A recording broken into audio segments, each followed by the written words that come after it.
World কাপের quarter final আরও একটা অল ইউরোপিয়ান এনকাউন্টার, এক পাশে স্পেন, অন্য পাশে বেলজিয়াম। স্পেন এখানে এসে পর্তুগালকে বিদায় করে দিয়ে, আর বেলজিয়াম স্বাগতিক ইউএসএ কে বাদ করে দিয়ে জায়গা করে নিয়েছিল রাউন্ড অফ 8-এ, মানে কোয়ার্টার ফাইনালে। এখন তাদের লড়াইটা আসলেই হবে সেমিফাইনালে কোন দলটা উঠতে পারে। বেলজিয়াম কি পারবে? তাদের ইতিহাসের বিশ্বকাপের সেরা সাফল্য কি? 2018 বিশ্বকাপে থার্ড প্লেস ম্যাচটা খেলা, এছাড়া তো তাদের আসলে তেমন কোনো সাফল্য নাই। এবং বেলজিয়ামের এই জেনারেশনটা কি সেই সাফল্য ছাড়িয়ে যেতে পারে তাদের গোল্ডেন জেনারেশন বলা হবে? অনেক কিছুর আসলে হিসেব নিকেশ আছে। তার আগে বেলজিয়ামকে যেটা করতে হবে, এবারের বিশ্বকাপে যাদেরকে কেউ কোনো গোল দিতে পারে না, গ্রুপ স্টেজ শেষ হলো, রাউন্ড অফ 32, রাউন্ড অফ 16 শেষ হলো, 5 ম্যাচে ক্লিন শিট ধরে রাখা স্পেন। ধন্যবাদ আপনাকে কনটেক্সটে আসার জন্য। প্রথমে যেভাবে বেলজিয়ামকে নিয়ে আশার বুলি আওড়াচ্ছিলেন, না, কারণ মানে আমার মনে তো- হচ্ছিল যে প্রতিপক্ষ আর কেউ নয়, মানে যে কোনো একটা দল। বেলজিয়ামের প্রতিপক্ষ হচ্ছে নিজেরাই। হ্যাঁ। কারণ কি, আপনি বেলজিয়াম sure যে নিজে- ঘুমিয়েছিল, হ্যাঁ, গ্রুপ স্টেজ পর্যন্ত বেলজিয়াম ঘুমিয়েছিল।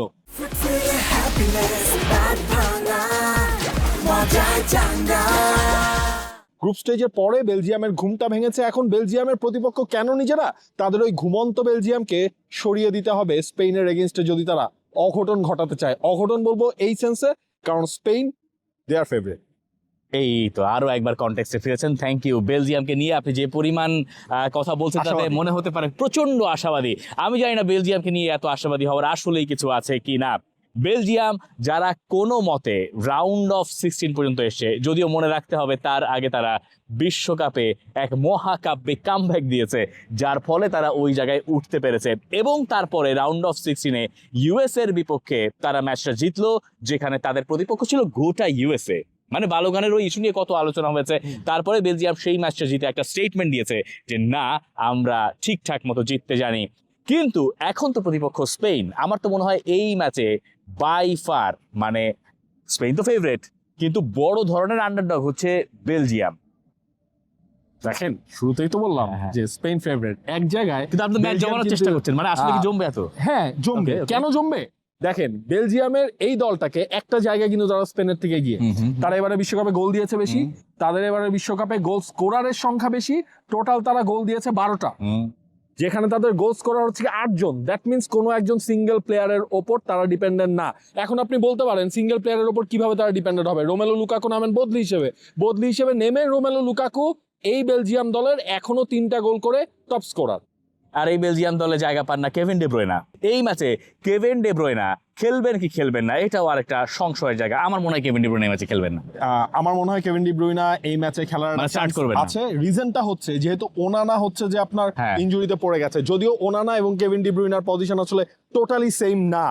ওই জায়গাটায় হয়তোবা ভ্যানকেন এবং হচ্ছে টিয়েলম্যান্সকে দিয়ে রুডি গার্সিয়া, তিনি তার ওই ডিফেন্সিভ শেপের ওপরে ওই দুই মিডফিল্ডারের কাজটা সারবেন। আর যেহেতু আপনার ইম্পর্টেন্ট ম্যাচ, কেভিন ডি ব্রুইনার এই ম্যাচে রোলটা দরকার বেলজিয়ামের এই টিমটার জন্য। আমার কাছে মনে হয় কেভিন ডে ব্রুয়না শেষের দিকে হয়তো নামবেন। কেভিন ডে ব্রুয়নার শুরু থেকে থাকার সম্ভাবনা আমার কাছে মনে হয় যে কম। এখন প্রতিপক্ষ হচ্ছে স্পেন। যে কথা বলা হচ্ছিল যে স্পেন এখনো বিশ্বকাপে কোনো গোল হজম করে নাই, কিন্তু স্পেনের কাছ থেকেও আমরা কি এখনো বিশ্বকাপে খুব সেরা ধরনের পারফরমেন্স দেখেছি? এটা আপনি প্রশ্ন করতে পারেন। কিন্তু আমি যদি বলি যে স্পেন কোচ দে লা ফুয়েন্তে আসলে তিনি ধাপে ধাপে ধাপে ধাপে দলের উপরে যে বিশ্বাসটা অর্জন করাতে চান, বা যে বিশ্বাসটা তিনি পাচ্ছেন, তার পেছনে কারণ আছে কয়েকটা। এই বিশ্বাস তিনি নিজে অর্জন করেছেন। মানে আমি বলতে চাচ্ছিলাম যে কারণে আটকে গেছি, যে কি কারণে তিনি বিশ্বাস অর্জন করেছেন, কারণ তার প্রত্যেকটা সিদ্ধান্ত তার ফুটবলাররা মাঠে প্রয়োগ করে দেখিয়েছে। কিভাবে? আমি সেই গোলকিপার থেকে আসি। উনাই সিমন নাকি ডেভিড রায়া, বিরাট বড় আলোচনা বিশ্বকাপের আগে। আপনি সেই আলোচনা এখনো বিশ্বকাপ শুরু হওয়ার পরে, এই যে এখন আমরা কোয়ার্টার ফাইনাল পর্যন্ত আসছি, শুনেছেন? নাই। রেকর্ড করেছেন উনাই সিমন, একটা গোল এখন পর্যন্ত হজম করেন নাই। আমরা জানতাম না যে স্পেনের সেন্টার ব্যাক কারা। মানে আমরা জানি না যে আয়মারিক লাপোর্ত নাকি হচ্ছে লাপোর্তের সঙ্গে পাও কুবার্সি থাকবেন। পাও কুবার্সি এত ভালো করবেন তাই বা কে জানতো? লাপোর্ত ইউরোতেও খেলেছেন, কুবার্সির খেলা হয় নাই, কুবার্সি এইবার খেলছেন। এবং কুবার্সির, আমার কাছে মনে হয় কুবার্সিকে নিয়ে আলাদা করে কথা বলার দরকার আছে। বার্সেলোনার এই সেন্টার ব্যাক, ওই যে বলেন না ফুটবলের একটা মানে আলোচনার ভাষা আছে যে Rolle's Royals of a performance, এইরকম দেখাচ্ছেন বলে আমার কাছে মনে হয়। তার ডিফেন্সিভ পারফরমেন্স একরকম, তার ওই প্রোগ্রেসিভ পাস আরেক রকম, তার অ্যাটাকিং থার্ডে দেওয়া পাস ডেলিভারি আরেক রকম। তিনি মিডফিল্ডারদের মতো ওই অ্যাটাকিং থার্ডে পাসের যোগান দেন। এই গেল একটা, বাম দিকে লেফট ব্যাকের পজিশনে কুকুরে আরেকটা, পেদ্রো পুরো ভালো করছেন গেল। মিডফিল্ডে আসি, রদ্রিকে নিয়েও তো অনেক আলোচনা ছিল। রদ্রির কথা আমরাই বলছিলাম বিশ্বকাপের এই রাউন্ড অফ 16 ম্যাচের আগে যে রদ্রিকে আসলে পারবেন, কিন্তু রদ্রি এখন খুব সুন্দর মানিয়ে নিয়েছেন, হি ইজ দ্য ক্যাপ্টেন। এবং এই জায়গায় কিন্তু তিনি একটা রিস্ক নিয়েছেন। রড্রির এই লাস্ট সিজন যেমন গেছে, এরপর হচ্ছে ওই রিস্কটা নিয়ে তিনি রড্রিকে এই দলের ওপর ভরসাটা তিনি রেখেছেন, এবং রড্রি টাইম টু টাইম কিন্তু হচ্ছে সেটা ডেলিভার করছেন। যেই রড্রিকে আমরা ইউরো 2024 দেখেছি, দেখেন ওই যে আপনি বলছেন না যে দেলা ফুয়েন্তের এই প্রসেসটা কেন তিনি অর্জন করতে পেরেছেন, কারণ তার আন্ডারে স্পেনের এই টিমটা 35 ম্যাচ ধরে তার আনবিটেন। তিনি হচ্ছে নেশনস লিগ এসেই দায়িত্ব নিয়ে চ্যাম্পিয়ন করলেন, তার আন্ডারে ইউরো চ্যাম্পিয়ন হলো স্পেন, তার আন্ডারে আরো একটা নেশনস লিগের ফাইনালে যে পেনাল্টি শুট আউটে যে তারা বাদ পড়লো। দিন শেষে সাকসেস কিন্তু আসছে, এবং কন্ট্রোলড ওয়েতে আমার মনে হয় জিনিসটা আসছে। স্পেনের এই দলটার ভেতরে মানে পারফরমেন্সের দিক থেকে কারো যদি একটু খামতি থাকে তাহলে সেই প্লেয়ারটার নাম হচ্ছে পেদ্রি। মানে পেদ্রি এখনো পর্যন্ত সম্ভবত বিশ্বকাপে পেদ্রি সুলভ খেলা আমাদের সামনে মেলে ধরতে পারেন নাই। আমার কাছে মনে হয় লামিন ইয়ামালেরও এখনো সেরাটা দেওয়া বাকি আছে। মানে লামিন ইয়ামালের যে নামের জোর এই বিশ্বকাপের আগে বা বিশ্বকাপ চলার সময়, সেটাও আমার কাছে মনে হয় যে এখনো তিনি তার সেরাটা জমিয়ে রেখেছেন নাকি এইবার দেখাবেন, এটা একটা দেখার বিষয়। ফ্রন্ট লাইনে অয়ারথাবাল স্টার্ট করছেন, গোল পাচ্ছেন। আপনি আগের ম্যাচটা দেখেন, আগের ম্যাচটায় ফেরান তোরেস নামলেন। ফেরান তোরেস আসলে কি পরিমাণ বিদ্রুপের শিকার হন ফুটবল ফ্যানদের একটা বড় অংশের কাছ থেকে। আমার তো মনে হয় বার্সেলোনা সমর্থকেরাও তাকে নিয়ে হাসি ঠাট্টা করেন যে বার্সেলোনায় তিনি খেলেন।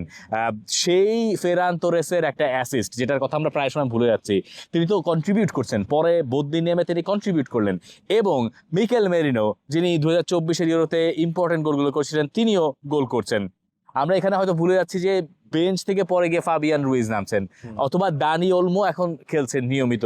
তারা সবাই মিলে স্পেনটাকে এমন একটা শেপে রেখেছে, এবং স্পেন এমন একটা কন্ট্রোল ফুটবল খেলে যেখান থেকে আমার মনে হয় না যে এই বেলজিয়াম দলের পক্ষে এই স্পেনকে টপকে যাওয়া সম্ভব। রাদার আমার মনে হয় স্পেনের আসল পরীক্ষা হচ্ছে ওই জায়গায়, পরে সেমিফাইনালে ফ্রান্সের বিপক্ষে। ফুটবলে বেলজিয়াম তো এর আগেও হচ্ছে সবসময় ডার্ক হর্স হিসেবে তারা এইসব বড় ধরনের টুর্নামেন্ট তারা খেলেছে, তো ওই কাজটা আলটিমেটলি তারা করতে চাইবে। এবং রুডি গার্সিয়া দেখেন, তিনি কিন্তু কোনো একটা প্ল্যানে আসলে স্টিক থাকেন না, তিনি অপোনেন্ট দেখে দেখে তিনি তার কৌশলটা আলটিমেটলি সেট করেন। রুডি গার্সিয়ার উপর আপনার ভালোই ভরসা আমি দেখতে পাচ্ছি। ভাই টিমটা ভালো পারফরমেন্স করেছে আচ্ছা, এই সেন্সে, হ্যাঁ। কারণ ইউএসএ কে যখন ইউএস এর মাটিতে আপনি বলছেন যে পুরো ইউএস এর এগেইনস্টে তারা খেলেছে, এবং ওই ম্যাচের কন্ট্রোলটা বেলজিয়ামের খেয়াল করেন, এবং এই দলটার পক্ষে যে কোনো পিছিয়ে থাকা ম্যাচেও কামব্যাক করা সম্ভব।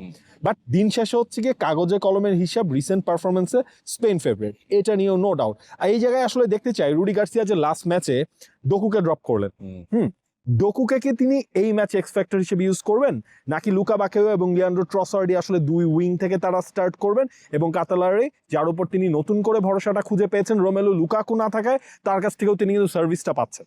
দেখেন ডি কাতেলারা অথবা লুকা বাকিও অথবা ট্রোসার, এই নামগুলো ইউরোপিয়ান ক্লাবে নিয়মিত পারফর্মার, রাইট, এবং মানে শুধুমাত্র সেটা তাদের ঘরোয়া লিগে না, যখন তারা ইউরোপিয়ান যে কোনো কম্পিটিশন সেখানেও তারা রেগুলার পারফর্মার। মানে বেলজিয়ামকে আমি যে একেবারেই খাতায় পাতায় রাখছি না, এটাও আসলে অন্যায়।